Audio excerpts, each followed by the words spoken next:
So a month ago, I had the completely original idea that's totally never been done before to start taking requests for videos from my Patreon page. And I did this because I wanted to give back to the people who finance my WoW addiction. And honestly, I wasn't expecting so many people to bring up Christmas music, which now that I think about it is kind of dumb because it's December and I imagine that everyone who goes outside is now getting bombarded with things like this. And with all that, and well, since 'tis the season, I figured now would be a good time to talk about why Home Alone is the best Christmas soundtrack ever. But that kind of begs the question, what makes something sound like Christmas? Well, the old joke I've always heard in the music industry is that you just add bells. Like, I've heard it from everyone. And there's one more major component that just always makes it Christmas. Bells. Because that's what Christmas is all about. Sleigh bells. In everything. Which it's kind of true, because actually this one time in college, there was this guest composer who came in and gave a masterclass, and halfway through one of his pieces, he just threw in some bells, and one of my buddies leaned over and whispered, "Here's Santa." But it's true. If you add this instrument to basically anything, it'll make it sound more like Christmas, which is exactly what they did in Die Hard, because Die Hard is a Christmas movie. But why is that? Not Die Hard, the bell thing. Well, this instrument is called a jingle bell or a sleigh bell. Why? Well, because jingle bells. Like, duh. Jingle Bells was originally written by James Pierpont in 1857 in America, which for America is basically ancient history. And originally it wasn't called Jingle Bells, it was called One Horse Open Sleigh. And when you listen to the oldest recordings of it, you can still hear those bells. Taking through the snow in a one-horse open sleigh, for the fields we go, laughing on the way. See, the thing is that sleighs don't have brakes, so you have to attach bells to them so people can hear you coming so that you don't cause any accidents. Now, let's say that you're a kid who lives in a neighborhood where your mailman has to get around on a sleigh and you're waiting for some kind of important package to be delivered. Say, oh, I don't know, like it's the holidays and you're waiting for a Christmas present, then there might be some kind of holiday association with that sound, who knows. But as far as I've been able to figure out, that's where the whole bell thing comes from, which of course you hear in many different iterations in Home Alone.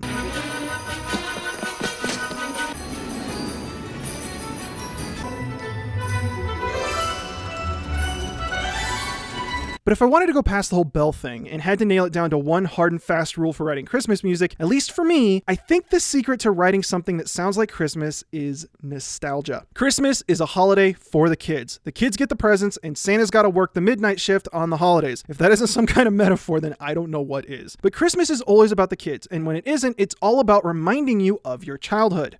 Just like the ones I used to know. In fact, I'm showing you a part of my childhood by going over this film, which was, of course, scored by none other than the legendary John Williams. Yep, that John Williams. And if you're a big Williams fan, then you'll know how unusual it is to find one of his scores that contains so much music that he didn't write. It's everywhere. Run, Rudolph, Run, Please Come Home for Christmas, Rocking Around the Christmas Tree, Have Yourself a Merry Little Christmas, A merry little Christmas. and my personal favorite, White Christmas by the Drifters. Of a white Christmas. So on the surface, it might look like Williams is trying to get a quick check before the holidays, but believe it or not, these are actually a super important part of this film. See, all these tunes were written in and around the 1950s, which was a critical point in American history. It was the post-World War II economic boom, and the American middle class kind of came to be. It's basically when suburbia was born. And Lindsay Ellis has a great video outlining how nostalgic we are as a society for these years in particular, as well as how these nostalgic cycles occur. The nostalgia pendulum still moves, and this year it swung hard to the 80s. Is your finger looking good? Just like in the 80s when we were fondly looking back to a sanitized version of the 50s. And believe it or not, there was a metric ton of Christmas music and other Christmas media that came around during the 1950s. A lot of the most popular Christmas songs, the ones that have become timeless and that we put on again year after year, were written in the 40s, 50s, and 60s. I'm talking about songs like Jingle Bell Rock, Rocking Around the Christmas Tree, White Christmas, Holly Jolly Christmas. And it's not just that rock and roll sound. We also had classics like Frosty the Snowman. Frosty was written during this time period, and although the book came out a decade before, the song Rudolph the Red-Nosed Reindeer came out in 49. How the Grinch Stole Christmas was written in 57. It's a Wonderful Life came out in 46, and Miracle on 34th Street came out in 47. All these classic Christmas songs and stories that have almost become tradition to watch around the holidays all came out during this time period. Like, these songs ended up becoming so popular that they led to those stop-motion films by Rankin and Bass. Bass? But those old stop-motion films like Rudolph the Red-Nosed Reindeer, Santa Claus is Coming to Town, and Frosty the... Wait, I thought this was stop-motion. I thought Frosty was stop-motion. Frosty was a cartoon? Oh, this is going to really mess with me. Anyway, we had all those films and cartoon TV specials like How the Grinch Stole Christmas all come out right after this critical 1950s era. But even in these movies and songs from the 50s, there are links to an even older time. Rudolph the Red-Nosed Reindeer was a book that originally came out in 1939. The song Santa Claus is Coming to Town was first released in 1934, and even though It's a Wonderful Life came out and was set in 1947, it begins with George Bailey's childhood, which would have been during the 20s. That's him when he was 12, back in 1919. What I'm trying to say is that there's another nostalgic pocket here in and around the 30s with things like the book Rudolph the Red-Nosed Reindeer and the song Santa Claus is Coming to Town, and even the nostalgic elements of It's a Wonderful Life. And those people, in turn, would have probably been nostalgic for older, more traditional music like, maybe Jingle Bells? So we have traditional Christmas music like Jingle Bells that would have been nostalgic for people like George Bailey as a child who would have been around in the 30s with things like Rudolph the Red-Nosed Reindeer and Santa Claus is Coming to Town, which in turn would have been nostalgic for people in the 50s who would have ended up seeing Rudolph the Red-Nosed Reindeer the book become a song, as well as the introduction of Frosty the Snowman and Dr. Seuss's book, which would have then been nostalgic for people in the 80s, which was technically when this film was released. I mean, it was the end of the 80s, very, very late 80s. Cut me some slack here. What I'm trying to say is that by just including music from that nostalgic 1950s time period, you're maintaining that nostalgic presence that you see in a lot of Christmas music. And that means that by just playing The Grinch and Miracle on 34th Street and It's a Wonderful Life on the televisions in the film, it sets up this nostalgic foundation that helps the film feel like Christmas, especially from a musical point of view. You're the king of sinful sots. Like, I personally can't have a Christmas unless I hear You Have Termites in Your Smile. You have termites in your smile. But that's all the music that Williams didn't write. What about the music he did write? What about this?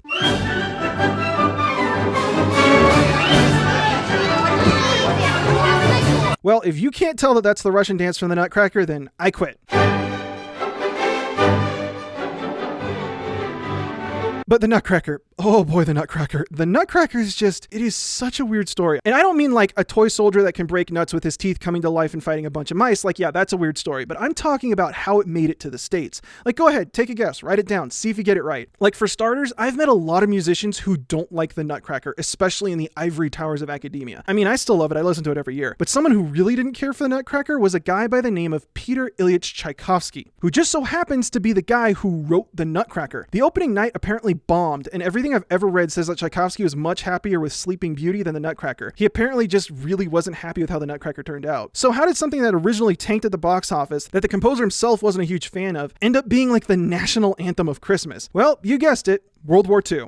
Nutcrackers, or specifically nutcrackers that look like dolls and toy soldiers, came from Germany in the 17th century and were given as gifts, and eventually that gift-giving tradition became associated with the Christmas season. Well, American soldiers stationed in Germany during World War II ended up buying up a bunch of those Nutcracker dolls as souvenirs. And in order to not have their families freak out and say, thanks, but sweet baby Jesus, what on earth is this thing? The soldiers would also end up getting a book by the name of The Nutcracker and the Mouse King, which was a story written by E.T.A. Hoffman, which was then used as the script for Tchaikovsky's ballet. And eventually that ballet made it over to the States, and the rest is history. But just like all of our other Christmas media, it made it over to the States during that post-World War II economic boom. So it kind of hijacked all those other nostalgic elements of Christmas from that era. But the thing is, and I can't stress this enough, the Nutcracker is like the most popular thing ever to exist in all of America, period. And I'm really underselling it here. American ballet companies make half of their annual earnings just off of Nutcracker performances alone. This ballet is so popular that it's almost single-handedly responsible for keeping ballet alive in America. So when you want something to sound like Christmas, there's really no better place to go than the Nutcracker. So when you get here, it makes total sense. But one of my favorite scenes, especially when it comes to Williams' score, is when Kevin is in the church and ends up talking to Old Man Marley. Side note, this scene actually has one of the coolest Easter eggs in all of the film scoring world. So every time we see Old Man Marley up to this point, we hear this.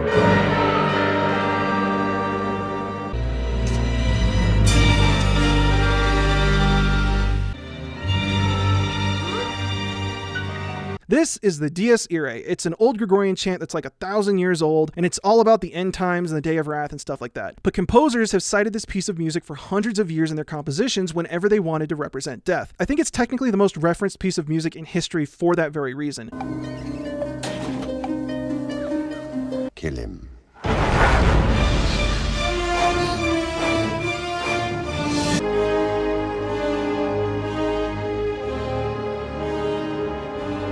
So because Kevin's led to believe that Old Man Marley is like this serial killer, we hear the Dies Irae. But here in the church, after Kevin gets to sit down and talk to Marley, the choir starts singing Carol of the Bells. Like that.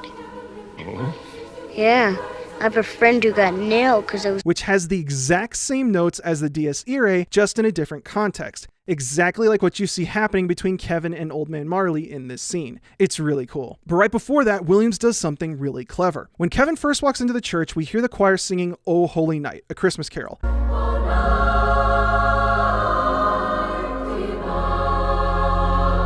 But in between that and Carol of the Bells, we hear this. Place to be if you're feeling bad about yourself. It is? I think so. This is Star of Bethlehem, a carol that Williams wrote specifically for this film, and he uses a version of it without lyrics throughout the film, mostly during more tense scenes. Hey! I'm not afraid anymore!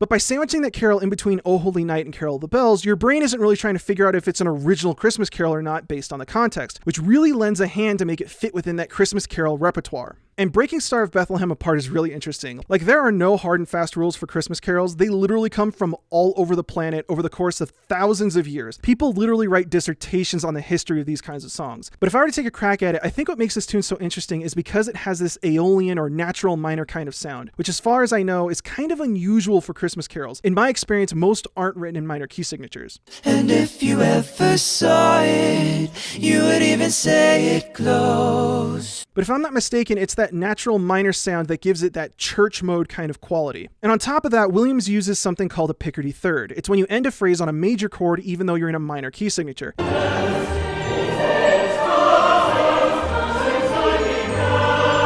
And it's something that Bach used to do in all of his chorales that were in a minor key, which again gives that piece an older, more religious vibe. And when I was hunting around trying to figure this piece out, that minor, older sound kind of reminded me of God Rest You Merry Gentlemen.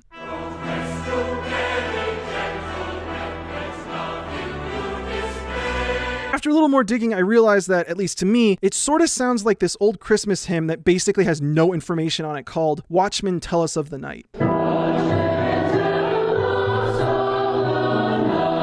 No, but that might just be me. All in all, none of these individual elements will make something sound like a Christmas carol, but I do think that they lend themselves to sounding like older religious music, which if the only time you listen to music like that is during the holidays, then that can make it sound a little more carol-y to you. But that's not the only original Christmas carol in this film. There's actually a second theme, which I'd consider to be the main theme to Home Alone, called Somewhere in My Memory, which was actually nominated for a Grammy for Best Original Song.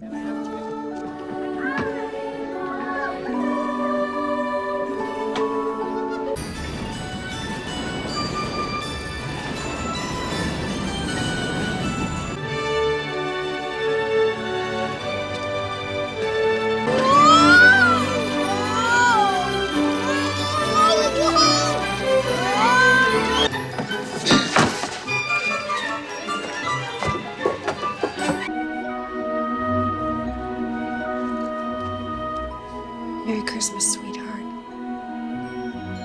And just like Star of Bethlehem, Williams wrote this just for this film. And there's something about this tune in particular that got me. There's something about it that was inexplicably Christmassy, and I couldn't figure it out. At first I thought that it just sounded like another carol, but I couldn't figure out why, or which carol specifically it reminded me of. There was just something about it that sounded so familiar. Then I thought that it kind of sounded like a slowed down version of Welcome Christmas from The Grinch. But that didn't quite fit. And in trying to figure out what was up with this theme, I stumbled upon this video from John Sargent's music channel, which kind of reveals how Williams wrote this piece.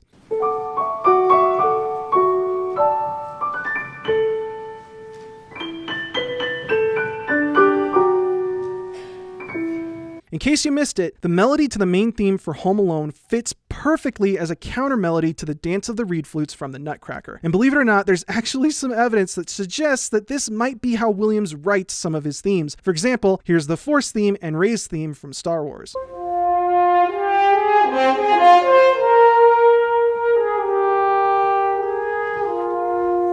But maybe this main theme sounded more like Welcome Christmas to you, or maybe it sounded more like an older traditional carol, or maybe now you can't not hear the Nutcracker. But that's kind of the beauty of the music that Williams wrote for this film. There may be points in this film where it reminds you of a piece from the Nutcracker, or others where it just sounds like an old traditional carol, but it's his ability to emulate those established Christmas sounds and styles and create something new without losing the original nostalgic feeling that makes this score so effective. Trying to maintain your balance while working off of 100 years of established material that is all critical to the sound of Christmas, while also trying to introduce your own voice, is so insanely difficult to do. But somehow, Williams managed to pull it off. So much Christmas music, at least in my experience, relies on a sense of collective nostalgia for an older time, which makes trying to introduce new music to that repertoire really difficult. So much of that Christmas sound relies on including those older nostalgic or even more traditional sounds, because at some point, we aren't watching films because they're nostalgic for us, we watch them because they're nostalgic for our parents or our grandparents, at which point it feels to me like they become tradition. Like, think about it, I would consider Frosty the Snowman and Rudolph the Red-Nosed Reindeer to be traditional Christmas carols, but those songs are younger than some of our grandparents. So when you go through Home Alone and you see all those old nostalgic references to 1950s Christmas music, or those old cartoons, or those Christmas carols that you had to sing when you were a kid even though it was freezing outside and you didn't want to, or even just reminding you that whether you realize it or not, yes, the Nutcracker still exists. It's the fact that this film managed to merge all these different Christmas sounds and styles together into a single enjoyable work, all while Williams added his own flavor to the season, that makes it so great. And that is why Home Alone is the best Christmas soundtrack ever.